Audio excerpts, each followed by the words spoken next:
Hi everybody, my name is Dan Appenfeller. I'm the managing editor here at the Diamondback, and I'm here with Terps football beat reporter Daniel Gallen and Terps football columnist Aaron Kazanitz, and we're here to talk to you today about the Terps' upcoming match with UVA on Saturday.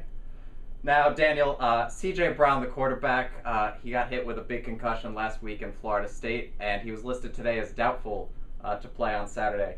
How do you think it's going to affect the Terps if he doesn't play?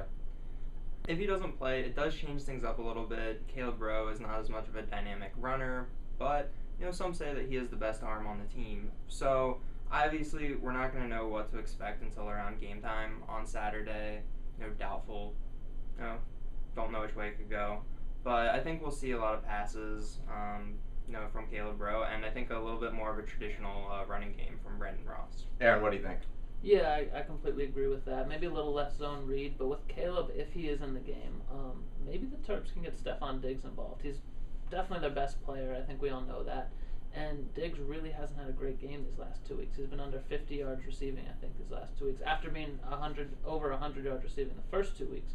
So maybe more of a traditional quarterback can get the Terps' best player involved. Maybe that'll be a good thing.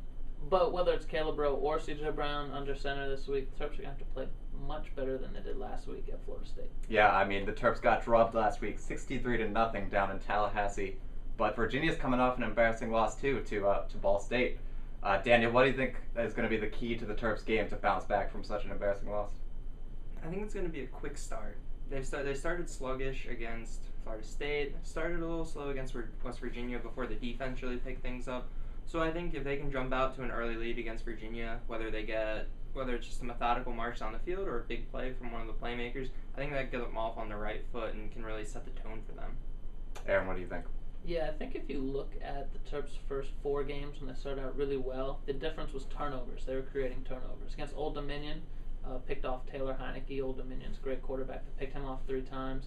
Then you go to the next game, 2 Dexter McDougal interceptions really turned the tide in the UConn win. And then against West Virginia, of course, they forced 6 turnovers, and an A.J. Hendy pick 6 was the big play. So that's the trend. Florida State, no turnovers, they get blown out. So let's force some turnovers, see what happens, and maybe that'll make a difference. So forcing turnovers, methodical offense. Daniel, you think they're going to be able to do that? Do you think? What are your predictions? I think I'm going to have to pick the Terps in this one, 24-17. I don't think they'll let last week kind of affect what happens this week. I don't really expect to see any residual effects of last week's loss. Aaron? We'll go 31-20. I think the Terps pull it out, and I think Stefon Diggs gets back on track, and that's going to be a big difference in the game. Well, regardless of what happens, Daniel and Aaron will be there covering it. Be sure to follow Daniel on Twitter at DanielJTGallen. Follow Aaron, too, at AaronKazReports. They'll be there for kickoff on Saturday. And until next time, thanks for watching.